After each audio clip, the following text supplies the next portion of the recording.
Hello everyone, आज हामी जब एनालाइसिसको बारेमा डिस्कस गर्न गइरहेका छौँ हैन। हामीले यो भन्दा अघिल्लो क्लासहरुमा चाहिँ ह्युमन रिसोर्स इन्भेन्टरीको कुराहरू गरेका थियौँ, जुन चाहिँ हाम्रो ह्युमन रिसोर्सको एउटा पार्ट भित्र आउँथ्यो हैन। ह्युमन रिसोर्सेसको चाहिँ हाम्रो टुल्सहरु मध्ये चाहिँ एउटा जब एनालाइसिस थियो र अर्को चाहिँ ह्युमन रिसोर्स इन्भेन्टरी थियो। अब जब एनालाइसिसको कुराहरू हामी गर्छौँ यो क्लासमा।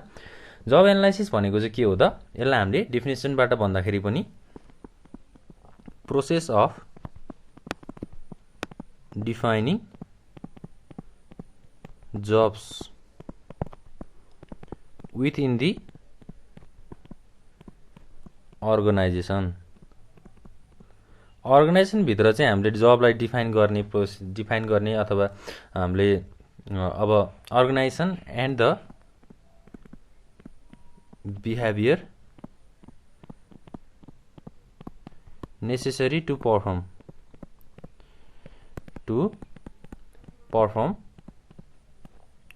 these jobs। कुनै पनि काम परफर्म गर्नको लागि नेसेसरी बिहेभियरहरु के कस्ता हुन्छन् र त्यसलाई जब्सलाई डिफाइन गर्ने प्रोसेसलाई चाहिँ हामीले जब analysis भन्छौं।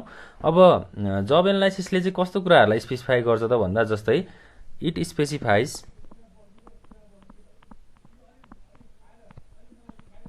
education, training and experience,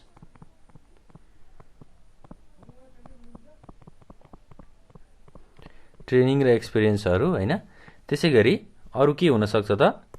अरु needed to perform specific job task हैन। अब जबमा आउने टास्कहरु कामहरुलाई चाहिँ के गर्न मिल्छ त? एजुकेसन, ट्रेनिङ र एन एक्सपिरियन्सको हिसाबमा चाहिँ हामीले कुनै पनि कामहरुलाई एनालाइसिस गर्छौं भने त्यसलाई हामीले जब एनालाइसिस पनि भन्छौं। र अब जब एनालाइसिसले चाहिँ कस्तो खालको इन्फर्मेसनहरु ग्यादर गर्छ त भन्दा इट कलेक्ट्स अर ग्यादर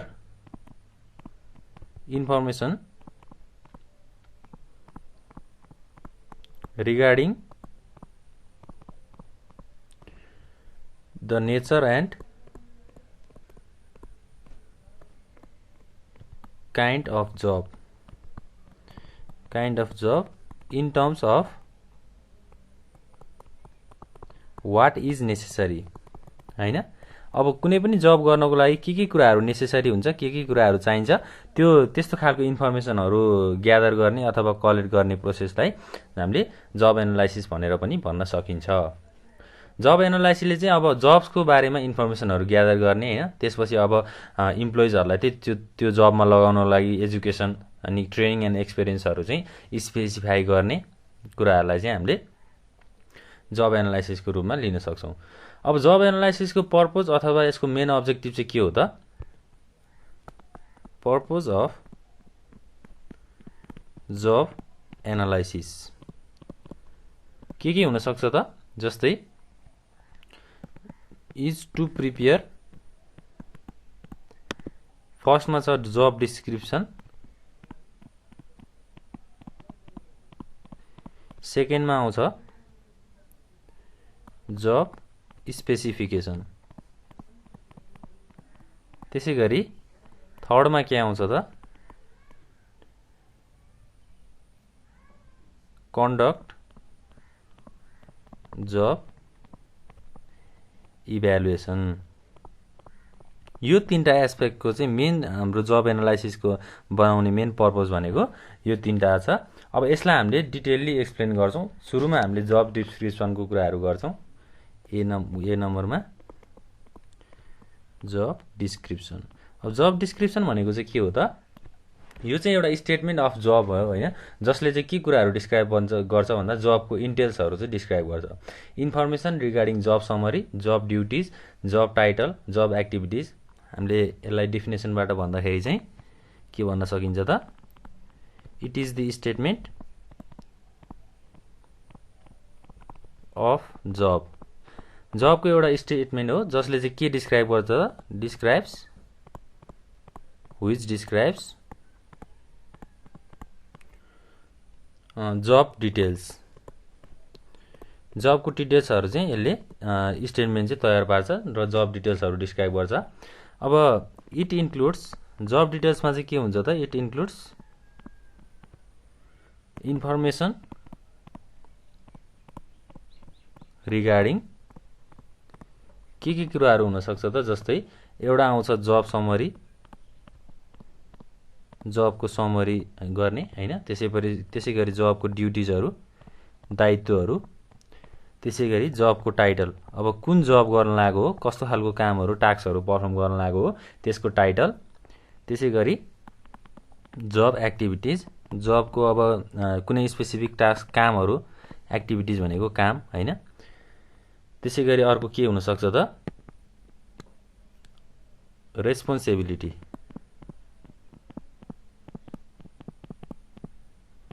हैन रेस्पोन्सिबिलिटी र लास्टमा के हुन सक्छ त फिजिकल वर्किङ कन्डिसन्स। यो कुराहरु चाहिँ एउटा हाम्रो केमा आउँछ त जब डिस्क्रिप्सनमा चाहिँ आउँछ हैन जब डिस्क्रिप्सनमा हाम्रो यही कुराहरु हो। अब सेकेन्डमा के छ त जब स्पेसिफिकेसन। जब स्पेसिफिकेसनमा चाहिँ कस्तो खालको कुराहरु आउँछ त statement of job which spells out the attributes of a person to perform the specific job. कुनै पनि काम गर्नको लागि एउटा व्यक्तिको चाहिँ के स्पेल आउट गर्छ यसले एट्रिब्युट्सहरु चाहिँ स्पेल आउट गर्छ हैन ट्रेनिङ एक्सपिरियन्स एबिलिटिज। अब यसलाई पनि हामीले स्टेटमेन्टमा लेख्दाखेरि चाहिँ स्टेटमेन्ट अफ जब हैन which tells us or speaks about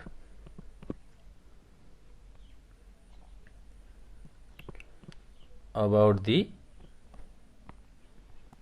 attributes of a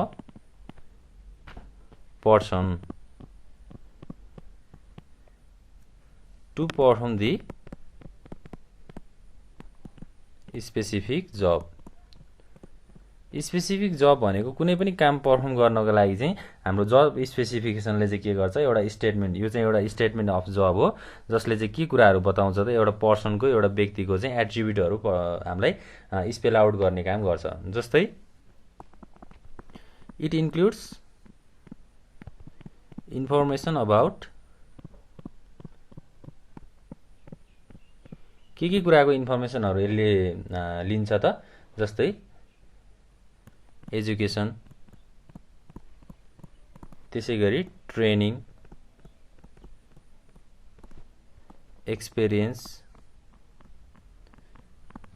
abilities हैन एबिलिटिज भनेको काम गर्ने क्षमता त्यसैगरी स्किल्स भनेको अब सिप हैन उसको टेक्निक्सहरु के कस्ता छन् यस्तो कुराहरुलाई चाहिँ हाम्रो इन्फर्मेसनहरु कलेक्ट गर्छ to perform the assigned task. अब एउटा अर्गनाइजेसनमा इम्प्लोइजहरुलाई के गरेको हुन्छ त म्यानेजरहरुले कामहरु असाइन गरेको हुन्छ ल अब एउटा इम्प्लोइले चाहिँ अब एचआर डिपार्टमेन्टको काम गर्छ भने अर्को इम्प्लोइले चाहिँ प्रोडक्सन डिपार्टमेन्टको कामहरु गरेको हुन सक्छ हैन। अब त्यो काम गर्नको लागि चाहिँ अब हाम्रो जब स्पेसिफिकेसनले के गर्छ त एउटा इन्फर्मेसन कलेक्ट गर्छ इन्फर्मेसन ग्यादर गर्छ के को बारेमा त एजुकेसनको बारेमा ट्रेनिङको बारेमा हैन त्यसपछि एक्सपिरियन्सको बारेमा र अब एबिलिटिज भनेको उसले काम गर्ने क्षमताको बारेमा हाम्रो इन्फर्मेसनहरु चाहिँ कलेक्ट गरिन्छ। यो कुराहरुलाई चाहिँ के भनिन्छ त जब स्पेसिफिकेसन भनेर भनिन्छ। त्यसैगरी सी नम्बरमा चाहिँ के छ त अब जब इभ्यालुएसन। अब इभ्यालुएसन गर्नु भनेको के हो त एउटा यो चाहिँ एउटा systematic approach of specifying the relative worth or value of job. के भन्न सकिन्छ त it is the systematic approach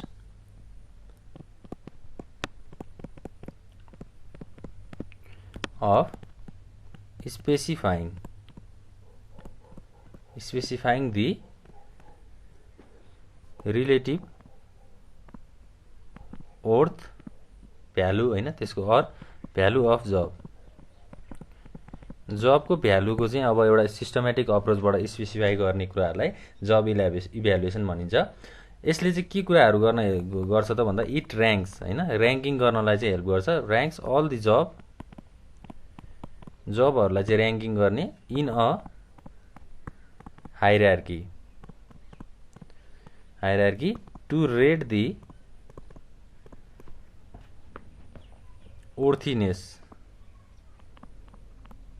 of each job कुनै पनि कामको चाहिँ अब त्यसको भ्यालुहरू कति छ त्यसको वर्थ कति छ त्यो कुराहरूलाई चाहिँ एउटा रेटिङ गर्ने काम हाम्रो जब इभ्यालुएसन गर्दो रहेछ र त्यसै गरी जबहरूलाई र्याङ्किङ गर्ने एउटा पोजिसनमा त्यसलाई र्याङ्क गर्नलाई पनि जब इभ्यालुएसनले चाहिँ हेल्प गर्दो रहेछ है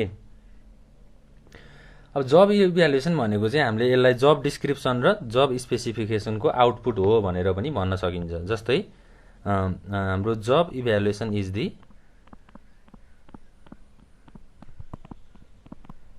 output of job description and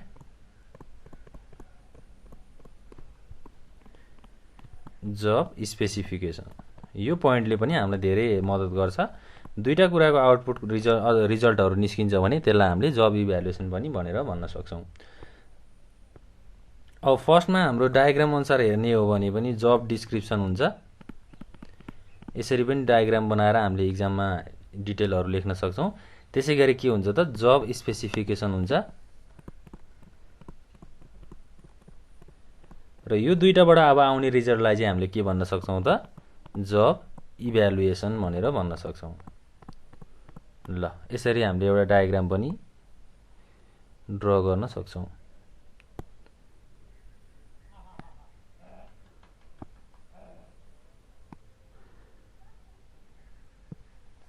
यो यता भयो र रिजल्ट के आयो त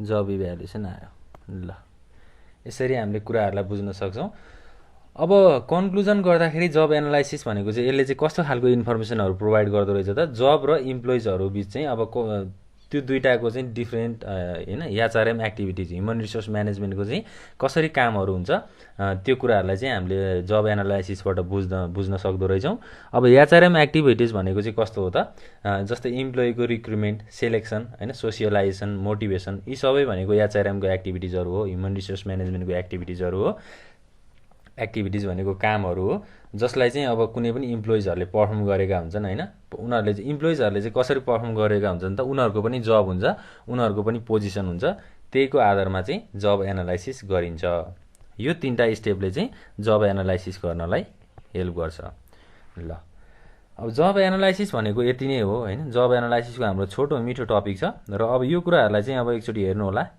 एक्जाममा हामीलाई लेख्नलाई पनि सजिलो हुन्छ जब एनालाइसिस भनेको चाहिँ अब जब्सहरुलाई डिफाइन गर्ने र बिहेभियर हैन अब कुनै पनि कामहरु गर्नको लागि इम्प्लोयरसँग कस्तो खालको बिहेभियर हुनुपर्छ एउटा नेसेसिटिजलाई चाहिँ स्टडी गर्ने कामलाई हामीले जब एनालाइसिस भन्दो रहेछौं र जब एनालाइसिसले चाहिँ के कुराहरु स्टडी गर्दो रहेछ त जस्तो एजुकेसन ट्रेनिङ एक्सपीरियन्स हैन कुनै पनि जब टास्क गर्नको लागि कुनै पनि कामहरु गर्नको लागि यो कुराहरुलाई स्पेसिफाई गर्ने रहेछ र अब कस्तो खालको इन्फर्मेसनहरु कलेक्ट गर्छ त जब एनालाइसिसले regarding the nature and kind of job in terms of what is necessary भनेको त्यो जब गर्नको लागि त्यो काम गर्नको लागि चाहिँ के कस्तो खालको कुराहरुलाई चाहिँ नेसेसरी हैन नेसेसरी भनेको के कुराहरु चाहिँ चाहिन्छ त्यो कुराहरुको इन्फर्मेसनहरु पनि कलेक्ट गर्दो रहेछ अब जब एनालाइसिसको पर्पजमा चाहिँ हाम्रो तीनटा कन्सेप्टहरु भइ नै हाल्यो यो कुराहरुलाई हामीले डिटेलली स्टडी गरिसकेका छौं जब डिस्क्रिप्सन भनेको समरी हैन ड्युटीज टाइटल एक्टिभिटिज यस्तो कुराहरुलाई इन्क्लुड गर्छ